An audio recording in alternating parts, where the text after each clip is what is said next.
స్వరూపి అయిన యేసుక్రీస్తు కృపా కటాక్షాలతో నూజివీడులోని ప్రసిద్ధ పుణ్యక్షేత్రమైన సిలువగట్టు తిరునాళ్లు అత్యంత భక్తి శ్రద్ధల మధ్య ముగిశాయి. ఈ ముగింపు మహోత్సవంలో ఒక ప్రత్యేక ఘట్టం ఆవిష్కృతమైంది. విజయవాడ మేత్రాసన పీఠాధిపతులు మహాఘనత వహించిన శ్రీ శ్రీ శ్రీ డాక్టర్ తెలగతోటి జోసెఫ్ రాజారావు గారు ఈ వేడుకల్లో ప్రధాన అతిథిగా విచ్చేశారు.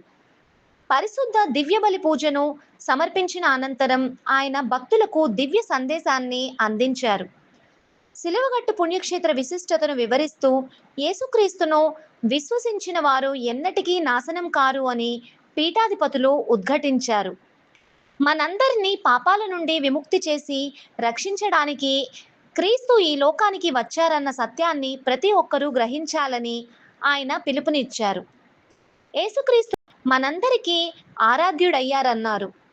ఈ సందర్భంగా సిలువగట్టుపై పవిత్ర శిలువను ప్రతిష్ఠించి ఈ ప్రాంతాన్ని ఒక అద్భుత పుణ్యక్షేత్రంగా తీర్చిదిద్దిన ఫాదర్ జాన్ లియోన్చెనీ గారి కృషిని పీఠాధిపతులు గుర్తు చేశారు.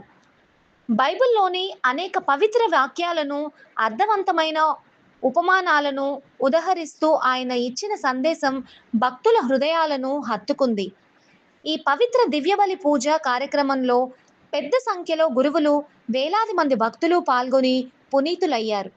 సిలువగట్టు పుణ్యక్షేత్రం భక్తికి, విశ్వాసానికి ప్రతీకగా నిలుస్తోందని మరోసారి నిరూపితమైంది.